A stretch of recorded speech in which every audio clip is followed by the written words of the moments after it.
If I just introduce myself, I'm Caroline and my husband Lee over there. And 4 years ago, I was an inspector in Devon Cornwall Police.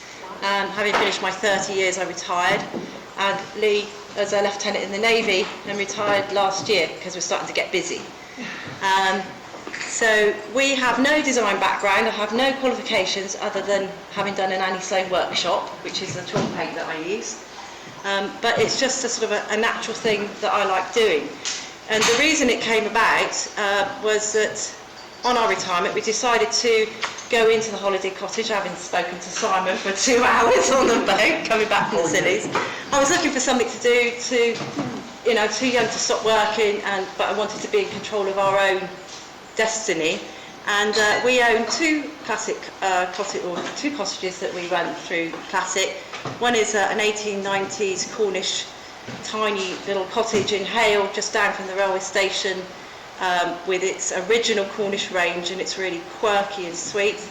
And this year we live in a big barn just up the road from there, and we've renovated the upstairs with a lovely apex ceiling and wood, again quite quirky. And we've moved downstairs into our hobbit hole, as we call it. So when we had these two properties, we wanted furniture, and there's a few here that have spoken to me about the fact that you want sort of something a bit different, and you've also got a budget. And that's when we looked at our modern IKEA, etc. sort of stuff, and thought, oh dear, this isn't working here at all. Lee is quite good on eBay and started sourcing rough old bits of furniture, a bit like this, and drawers and anything. Also, a really good source is the car boot sales, charity shops, of which there are many in Cornwall, and local FURNISHED as well is a great place to look. And anything that your gran or your parents or anything got stuffed in the back of an attic, or all you have to do is have somebody near you, like I have, who can fix it if it's broken. So you maybe need a little bit of DIY to make sure that your chairs are stable, that your hinges are fixed, that your drawers are glued back together. But once that's done, depending on the piece of furniture, you can, if it's nice wood, you can polish it up, sand it down and polish it up. Lots of work. Lee does French polishing. I would never have the patience to do that, but sometimes it's really gorgeous. And then if it's a bit rough, you can paint it like this, and you can have so much fun with paint. So I'm just going to show you some examples of befores and afters that I've done, and then I'll talk you through the paint that I use, but there's loads of other options out there. You don't have to use chalk paint, and there's some people that don't like it, and it is a bit of an art, but the reason I like it is like working with oil paints, really. You can do what you like with it if you've got the patience, but when you've got to run a business, it can be a bit of a messy business. You can't do it quickly, can you? So, okay, so here we go. This is an old table, similar to the chair here, and just paint it white. Looks great. And then if you want to go a bit further, do a bit of decoupage, which is literally if you've got some old wallpaper or wrapping paper or anything. And this actually I did for a neighbour that was her wallpaper, and I cut out accents from her wallpaper and decoupaged it on a table. So she's got a lovely white room with an accent wall and a little table on the other side of the room that fits in with it. This is I bet loads of us have got furniture like this in our houses, plain old wardrobe, and that's what it looks like when it's painted with some new knobs on. And again with the bed, beautiful carving, but it's a heavy old pine orange bed, but that's what it looks like when it's finished. And we've kept a piece of pine in the room, the older pine, because it complements it. So you don't have to get rid of all your wood. It's just breaking it down, as you said. You can even the great thing with chalk paint, you can use it on metal, on most plastics, even on marble, and once it's on and you've waxed it and it's set, it'll stay there. And this was an old brass metal light fitting, and she wanted it to match her wallpaper, so that's what I've done.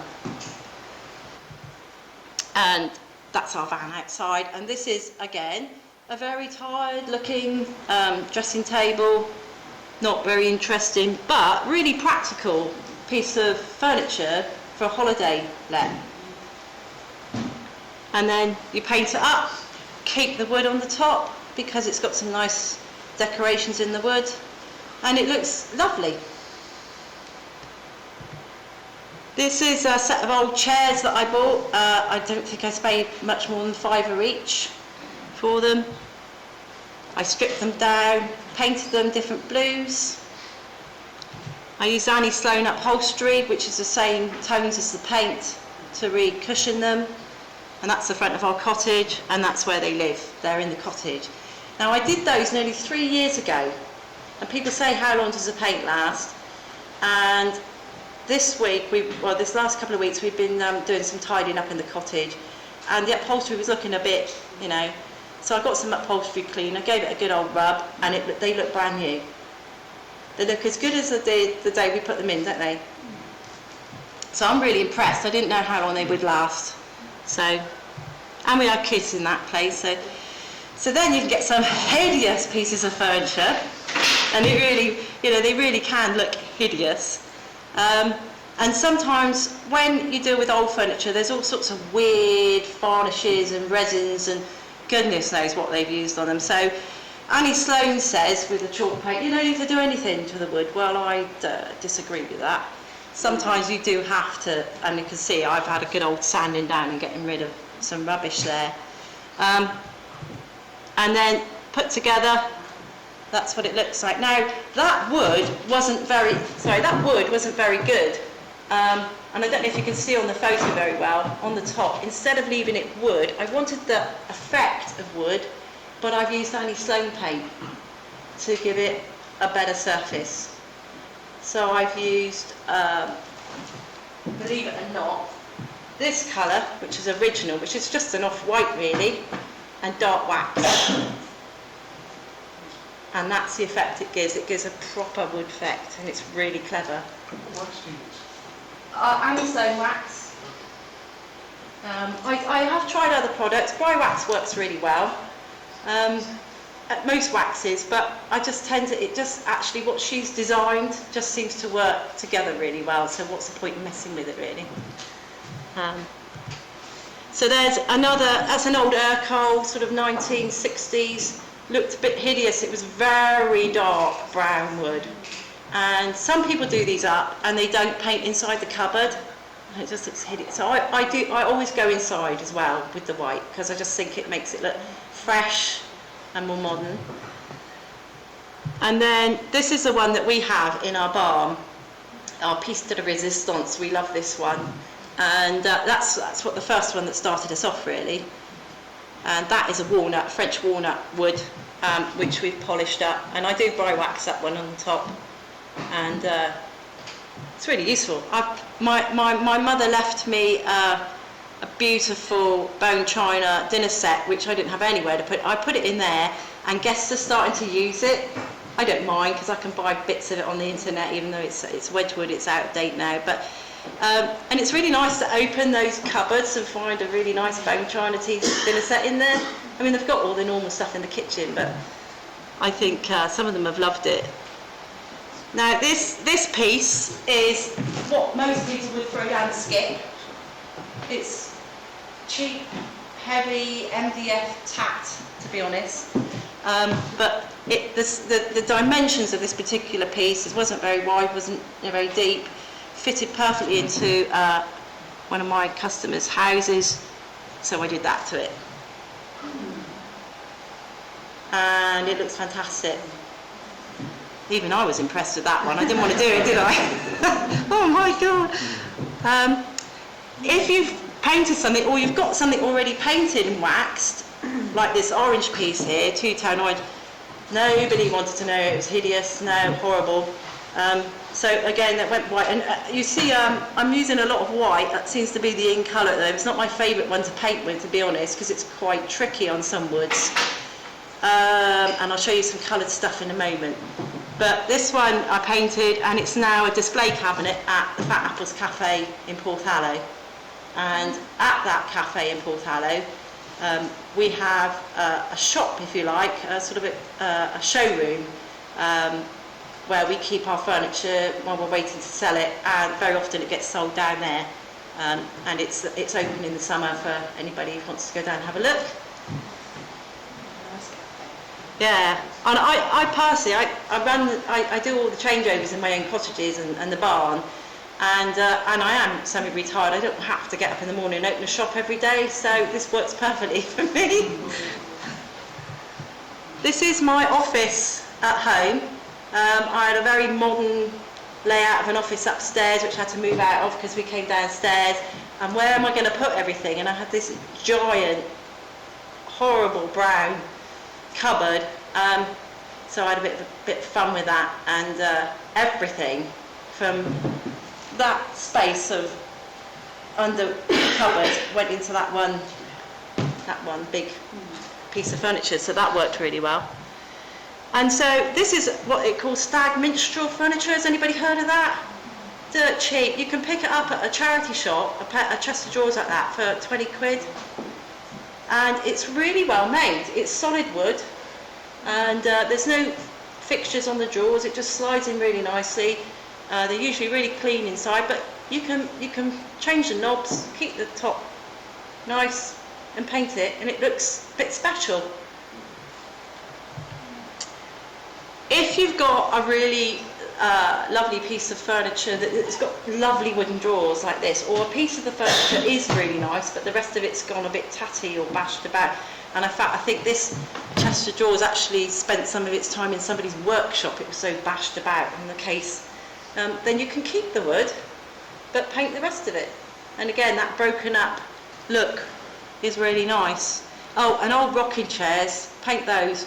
I sell those like that, don't I? Can't keep them. Yeah, but anybody look at them, not painted, not interested.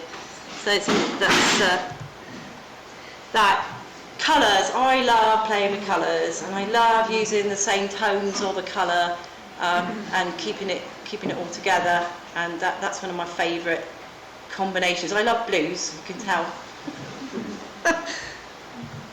And then this is an old bureau that I did. I had lots of fun, and on the bottom, I don't know if you can see it very well, I did some decoupage with some old stamps. So all decoupage is a bit of paper and varnish over the top. So it gives you a great surface for your coffee mug, and it just, whatever decoration, however you want to make it. If you wanted to change the decoupage, would you be able to scrape it off quite Sand easily? it down. Just sand it down? Yeah, get an orbital sander, whip it off and start again. Yeah, no trouble. Again, combinations of colours. Now this, just on the corner there, is, what's the make of that? Is it Urkel? Not Urkel. Old Charm. There's a lot of old Charm furniture out there. It's solid oak, and it's very often really dark stain, and it looks hideous now. But if you get a sander on it, it brings up the oak, that lovely light oak colour that's on the top of that coat hanger there. And if you can get hold of that, it's brilliant quality, and it's you can get it really cheap. This is a chest of drawers that was just a plain modern chest of drawers that we put in our cottage. That's one of our bedrooms, and again I just played with a couple of different coloured greens, made it look a bit more interesting. And then barley twist legs on anything are so much fun. If you have a couple of colours that go together, put them together like that, and then oh yeah, here. There you go. Any twists of furniture, you can start playing around with the colours. It just sort of makes it look really nice. Stenciling. Anybody ever done any stenciling before? Yeah, great. I hadn't really done much of it. I did. This was my board I did on my course, and I realised how easy it was. And if you don't have too much paint, you can do all different colours with a stencil. And I have bought a decent camera since we started this. Now I used to do it all on my phone. I realised the photos are going, so I apologise for that. But yeah, all different coloured blues, and then you can get something that's really plain. So that's an Art Deco or 1930s very plain piece of furniture, but then inside it's still pretty as well. You can make it look really lovely. We're just playing about with a few stencils really. Mirrors, I love doing mirrors. Here's one here, dirt cheap. I think it's cost me £5.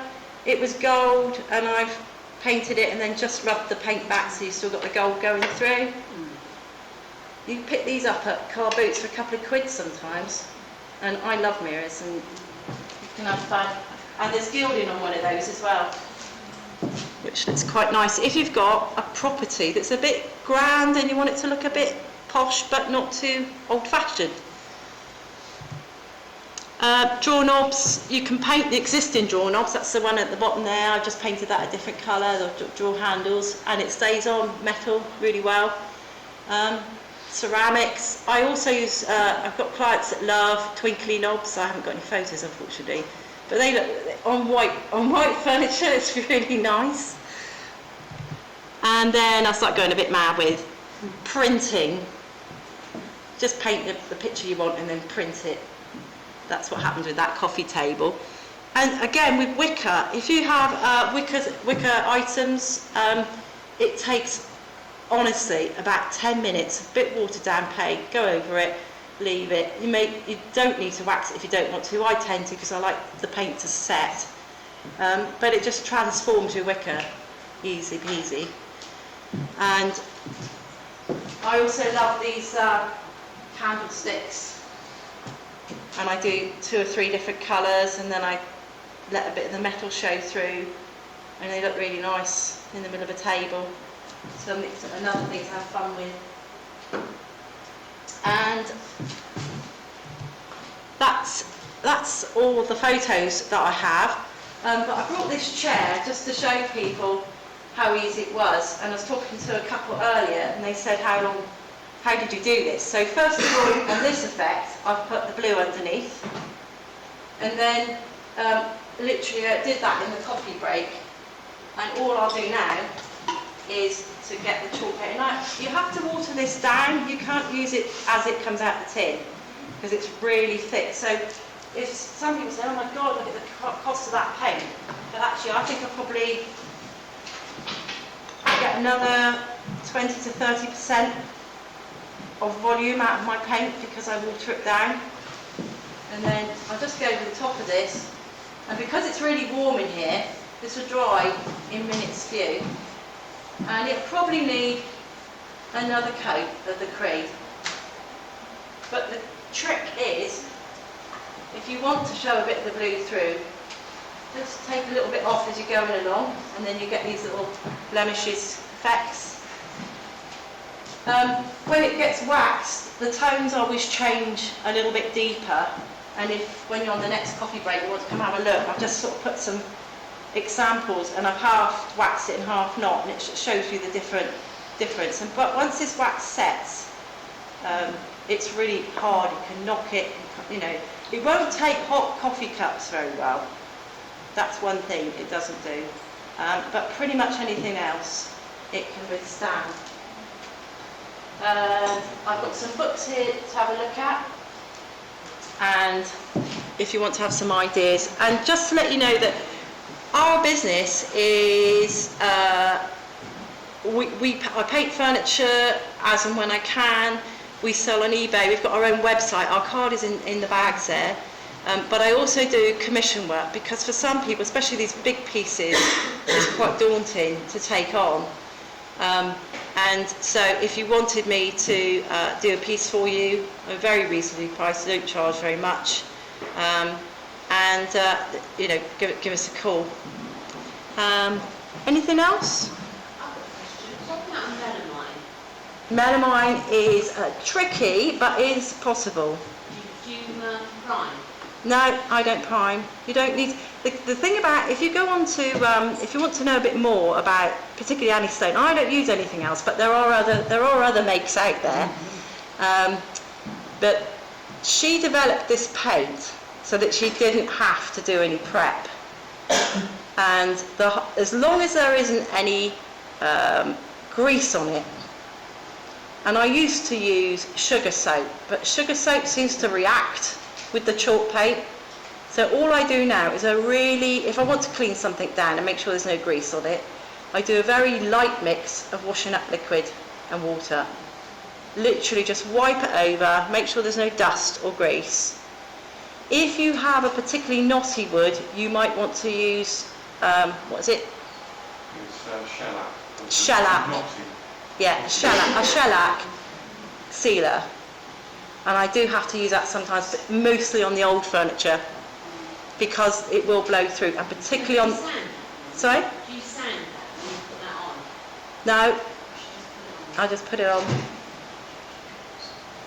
And the thing is with the white, all the whites, is that if you've got an orange wood or an orange base varnish, it can blow through. And I work quite closely with Ben, who owns Helston Furniture, and he does some amazing paintwork, and he sells the paint, does the workshops. But he doesn't like working with the white at all. And one of the ways around it is to do the two-tone effect. So use a darker colour underneath. That can usually stop it. So that's the only issue that can be a bit of a problem with the whites. Even if you put 2 or 3 coats in it. Yeah, if you've got something that's coming through, you need to get the shellac. Yeah, yeah. Or just give up and do it a different colour. All the coloured paints seem to hold it back. I don't know why. So there must be something. I don't know if you're. I think that's probably my experience. I had like knots flowing through. Yeah. And in the end, I went to the eggshell, which in effect seals it. So Yeah. On the lighter colour. Yeah. So do you paint the wax on? Yeah. I'll show you how to wax. So I actually use a brush because I'm doing up old furniture and there's always digs but you can put it on with a cloth as easily. But I love the brush effect, and I literally just do this, rub it in, make sure I get in all those little bits, because you'll see if you haven't got in all the bits, because it looks dry, little dry bits around it.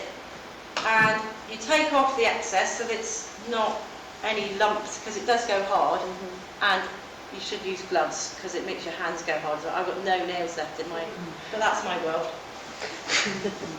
And then let it dry. That's it. Let it dry. Go back half an hour later and get the cloth again and just shine it up as much as you want. And you get a nice sheen, a really nice sheen on it, and that's it. And you might find you have to do it again depending on how much wax you put on the first time. And then occasionally, some of the stuff I've done 3 or 4 years ago, I'm thinking, oh, I'm going to do the side of that and just get a bit more wax on. Or if I've got the dry wax out doing the top, I'll just rub some of that on. Dry wax, it works just as well. Clear dry wax, of course. So you have to take the wax back when you put the next coat on? No, No. the wax is at the end of the whole process. But if you decide 6 months down the line to change the colour, you'd have to remove it? No, straight onto the wax. So would it work over, like the glossy kitchen cupboard doors? Yeah, that you have? Would it definitely, work on that? definitely. The reason I hesitated with the melamine is it is a really smooth surface, but I think it would work because it works on marble. So all I suggest is that you paint it, you let it dry completely, like overnight, then put another coat on, and then very gently wax it and let it set. But you might find a bit of chipping, but then if you're looking for character, I used to paint perfectly. It took me ages to get my head around. I don't do shabby chic, not really shabby chic. I can look at some things and I go, oh no. I always do nice edges on my drawers and inside the drawers. I never leave these half rubbed out bits on the side. But I am conscious that I'm perhaps trying to be too perfect with chalk paint. You just can't be. It is it is what it is. It's textured. It's to make something look old but bright. And so I'm now getting better at letting things show through, and it does actually look nice. So, yeah, but kitchens, I hesitate with a kitchen. Annie Sloan says she can do kitchens and they're great, but you're talking about moisture, and I think if you've got a particular spot in your kitchen where you've got a lot of steam going up there, I think it might affect the paintwork. I don't know what you think. So I think it'd be an oil eggshell personally. yeah, I think eggshells probably your best bet in a kitchen. And then you do have to sand with putting eggshell on, don't you? Not really. But you put an undercoat on, don't you? Yeah. Yeah. And then eggshell and then wax. Because again, even on eggshell, if you have a coffee cup, Yeah, you've got to have that seal. Yeah. On a bed cap or something. yeah. So all I hope is that that helps you have some ideas about brightening up your own places, if that's what you want to do. Well,